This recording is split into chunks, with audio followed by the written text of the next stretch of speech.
제22대 국회 정기 국정감사는 일단 마무리됐습니다.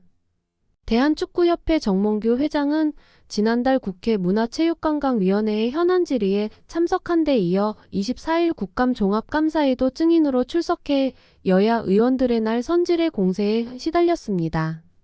현안 질의 때는 질문 요지를 벗어난 엉성한 답변으로 일관에 크게 질타받았지만 국감에선 비교적 명확한 입장과 정리된 견해를 밝히는 등 조금 다른 모습을 보여 눈길을 끌었습니다.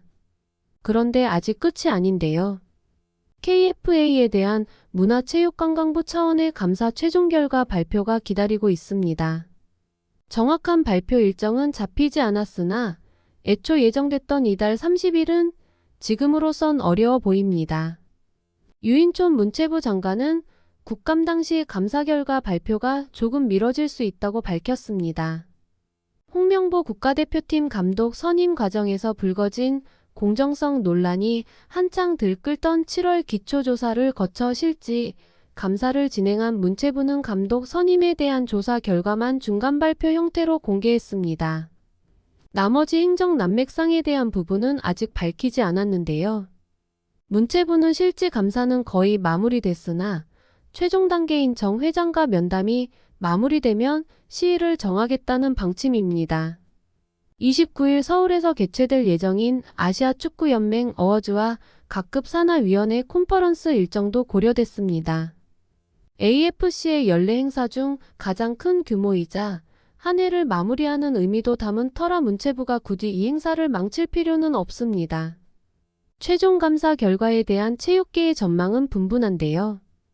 알맹이가 빠진 듯했던 대표팀 감독 선임 중간 발표와 딱히 다를 게 없을 것이란 예상이 있는 반면 일각에선 추상적 내용이 아니라 수치와 팩트 중심의 사안이 집중적으로 다뤄진 만큼 수위가 상당할 것이라고 보기도 하는 상황입니다. 정확히 어떤 내용이 담길지는 파악되지 않았으나 지도자 라이선스 이수자 선정 특혜, 심판 문제, 운영비 활용 문제, 특정 에이전시와 유착 의혹 등이 종합적으로 담길 것으로 보입니다.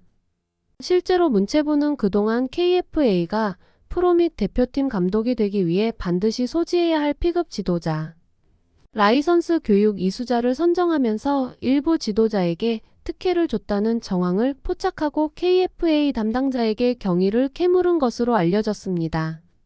국회 문체위 국감과 함께 문체부 감사가 관심을 끄는 것은 정 회장의 사연임 도전 여부에 적잖은 영향을 주기 때문인데요.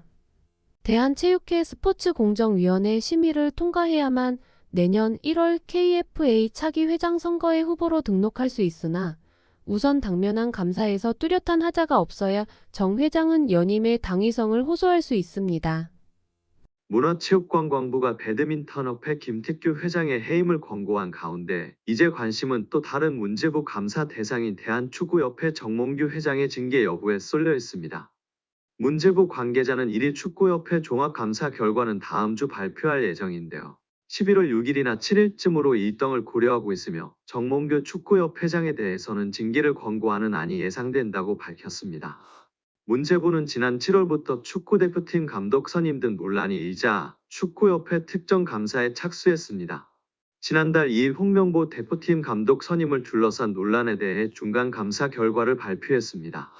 중간감사 결과의 골자는 홍명보와 클린스만 전 대표팀 감독 선임 과정이 불투명하고 불공정했다는 것이었습니다. 다음 주 발표하는 감사 종합 결과는 감독 선임 과정뿐 아니라 대한축구협회 전반의 운영 실태에 대한 문제점이 지적됩니다. 특히 문체부가 집중적으로 들여다본 대목은 국고 보조금이 제대로 사용됐는지 여부, 천안축구종합센터에 투입된 국고 보조금을 용처에 맞게 사용했나가 핵심인데 문체부는 축구센터 내부의 경기장을 건축하는 과정에서 국고 보조금이 유용된 정황을 파악한 걸로 알려졌습니다. 또한 감독 선임 과정에서도 이사회 의결을 거치지 않는 등 규정 위반이 지적될 것으로 보입니다. 이 같은 축구협회의 부적절한 행정에 대해 문체부는 정몽규 회장의 징계를 검토하고 있는데요. 관건은 배드민턴협회 김택규 회장에게 내린 수준인 해임 권고까지 갈 수 있느냐는 것입니다. 문체부가 정 회장의 해임을 권고할 경우 축구협회는 스포츠공정위원회를 열어 정 회장의 해임을 논의할 수 있습니다. 축구협회 공정위원회 규정 3장 13조에는 협회 및 시도단체, 연맹체의 임원에 대해 제명과 해임이 명시되어 있습니다.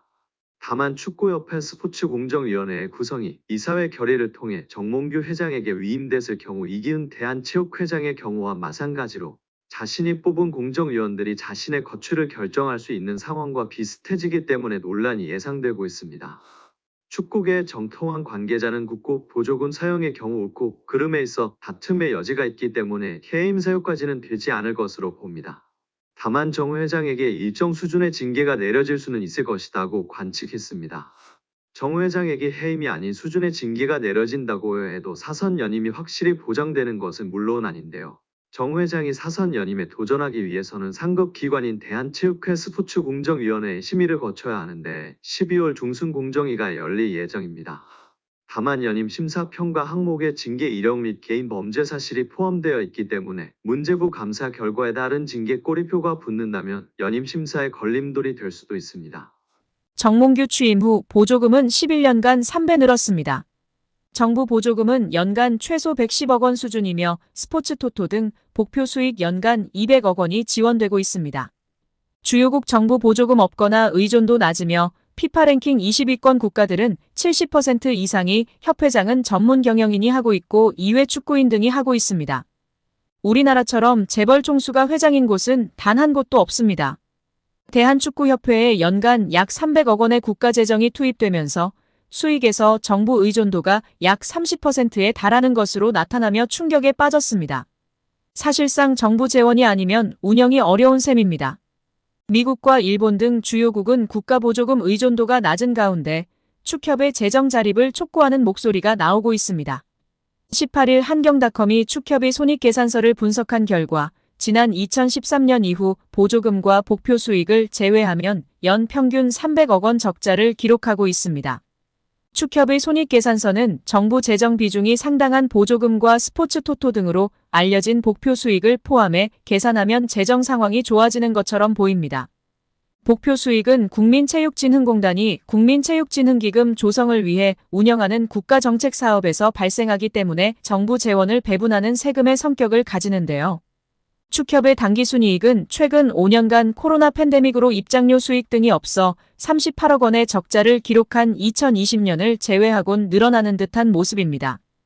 2020년까지만 해도 보조금과 복표 수익은 연간 300억 원이었는데 2022년부터는 500억 원 안팎으로 급증했습니다.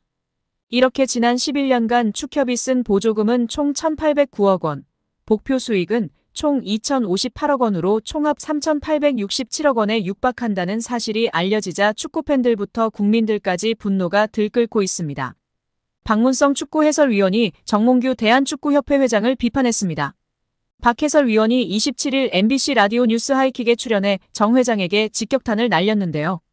박문성 축구해설위원이 정 회장이 자진해서 사퇴하지 않는 이유를 두고 정 회장 마음속에 들어가 보지 않는 이상은 알 수 없다. 하지만 축구협회 회장 자리는 매력적인 공간이다. 우리는 축구협회장 자리를 한국 축구의 수장 정도만 생각한다. 하지만 국제축구연맹 피파가 진행하는 월드컵을 포함한 모든 국제적인 행사에 축구협회장 자리로 가면 그 의전은 사실상 거의 대통령급에 해당한다고 말했습니다. 이어 유럽에 가면 축구협회 회장 아니면 축구팀의 구단주 이런 명함이 박혀 있으면 활동하거나 비즈니스 하는데 매우 큰 도움이 된다고 밝혔습니다. 그러면서 지금까지 나왔던 많은 문제 이미 드러나 있다. 또 이번 현안 질의를 통해서 사실은 의혹이 해소되기는커녕 더 많이 부풀어졌다. 하나도 해명되지 않았다. 오히려 지금 의혹이 계속 더 추가로 나오고 있다. 특히 홍명보 한국축구대표팀 감독 선임의 절차와 과정에 모든 것들이 다 불공정했다는 이야기들이 이미 다 어느 정도 나왔다. 이제는 지금의 이 체제 그만 끝내는 것이 옳다고 전했습니다.